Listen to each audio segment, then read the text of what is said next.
Nama saya Dedi, usia 25 tahun, dan saya berprofesi sebagai driver ojek online.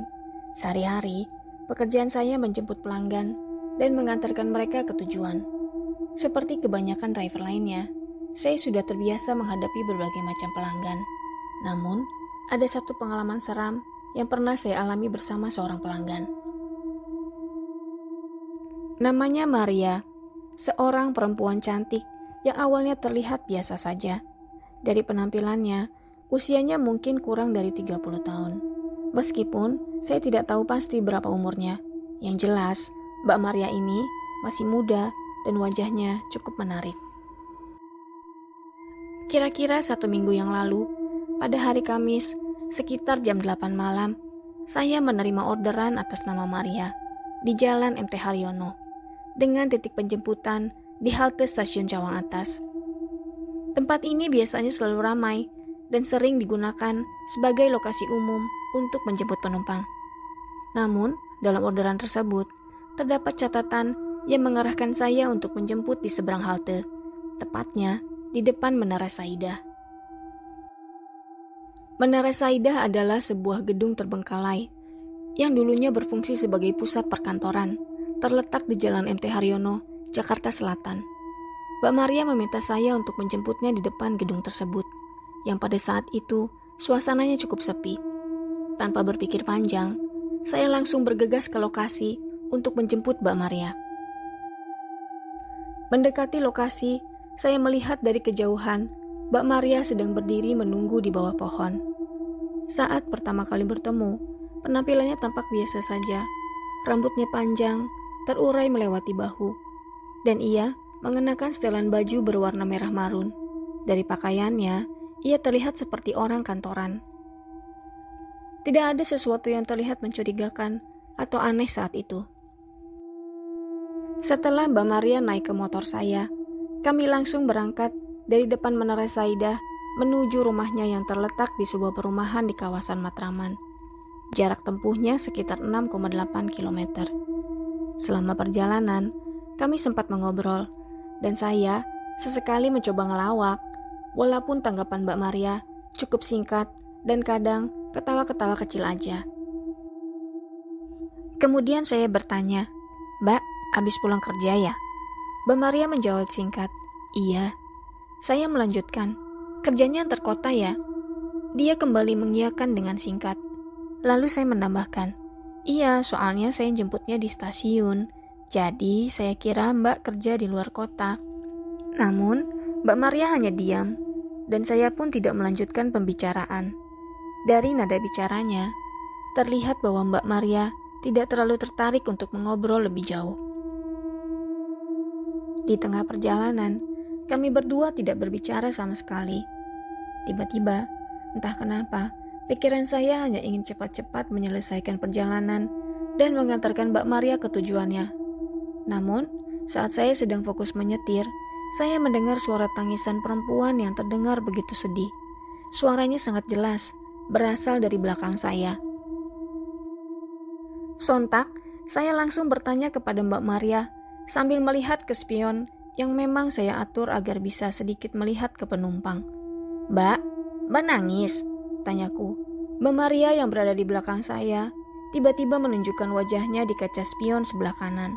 Yang membuat saya kaget, wajahnya tampak sangat berbeda dari sebelumnya.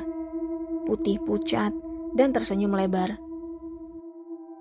Sambil tersenyum, dia menjawab, "Enggak kok, enggak nangis. Nih, lihat sendiri wajah saya." Saya hanya bisa mengangguk tanpa berkata apa-apa. Meskipun dalam hati bergumam, "Duh, kelakuannya aneh banget nih cewek." Senyumnya yang lebar itu benar-benar terlihat menyeramkan, membuat saya merinding. Sepanjang perjalanan, saya deg-degan, terbayang-bayang wajah Mbak Maria tadi. Entah kenapa, perasaan saya jadi gak tenang. Kami akhirnya sampai di depan gerbang perumahan. Seorang bapak satpam menyapa saya sambil tersenyum. Meskipun ada raut keheranan di wajahnya, saya hanya membalas senyum itu tanpa banyak bicara dan melanjutkan perjalanan hingga tiba di depan rumah Mbak Maria. Setelah sampai, Mbak Maria turun dari motor dan meminta saya menunggu sebentar karena ia ingin mengambil uang di dalam rumah. Saya mengangguk dan mengiyakan. Dia membuka pintu gerbang dan masuk ke dalam. Saat itu, wajahnya tampak normal, tidak pucat seperti yang saya lihat sebelumnya di jalan. Hal ini membuat saya tidak mengerti apa yang sebenarnya terjadi. Saya duduk di atas motor, termenung sambil mencoba mengingat kejadian tadi. Gak tahu kenapa, tadi saya merasa takut banget. Suara tangisan yang saya dengar tadi, dari mana asalnya? Dan kenapa wajah Mbak Maria berubah begitu menyeramkan di jalan? Semuanya terasa janggal, seperti ada sesuatu yang gak beres. Tiba-tiba, Pak Satpam menghampiri saya. Wajahnya tampak bingung. Lalu ia bertanya, "Mas ngapain di sini?" Saya langsung menjelaskan bahwa saya sedang menunggu Mbak Maria mengambil uang ongkos di dalam rumah. Namun, raut wajah Pak Satpam justru semakin heran. "Rumah yang mana sih, Mas? Mas tahu nggak? Dari tadi saya perhatikan dari pos, kayak lagi ngobrol sama seseorang. Terus bengong lama di sini," ujarnya. Mendengar perkataannya, saya langsung membalas dengan nada sedikit kesal. "Saya bukan bengong, Pak. Saya lagi nunggu Mbak Maria, penghuni rumah ini, ambil uang di dalam rumah untuk bayar ojek." Pak Satpam semakin terlihat kebingungan. "Rumah yang mana sih, Mas? Ini tuh tanah kosong," jawabnya. "Hah?" Saya langsung melihat ke sekitar. Dan benar saja, tidak ada rumah di situ. Yang ada hanya sebidang tanah kosong.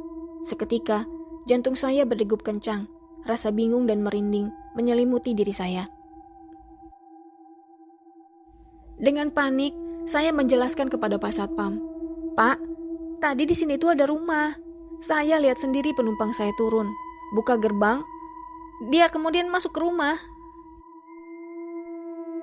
Namun, Pak Satpam hanya menggeleng, masih terlihat heran. "Di sini nggak ada rumah, Mas. Sudah lama tanah ini kosong. Saya melihat Mas berhenti di sini malam-malam dan ngomong sendiri. Saya takut Mas kesurupan." "Sumpah, Pak, tadi saya benar-benar nganterin orang ke rumah ini. Rumah itu ada di sini. Namanya Maria. Bapak kenal nggak sama yang namanya Maria?"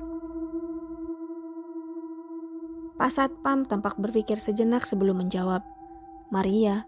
Gak ada yang namanya Maria di sini, Mas." Dengan jantung berdebar, saya menatap kembali ke tanah kosong di depan saya.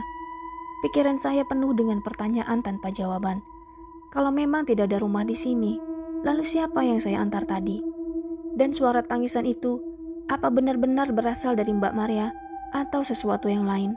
Rasa takut dan bingung bercampur menjadi satu, membuat tubuh saya menggigil meski malam tidak begitu dingin. Tanpa banyak berkata lagi, saya mengucapkan terima kasih kepada Pak Satpam dan segera menyalakan motor. Sepanjang perjalanan pulang, saya hanya bisa berharap kejadian ini tidak terulang lagi. Sampai sekarang, bayangan wajah Mbak Maria yang pucat dengan senyum yang menyeramkan itu terus menghantui pikiran saya. Mungkin saya hanya seorang driver ojol biasa, tapi malam itu saya sadar bahwa ada hal-hal di dunia ini yang tidak selalu bisa kita pahami.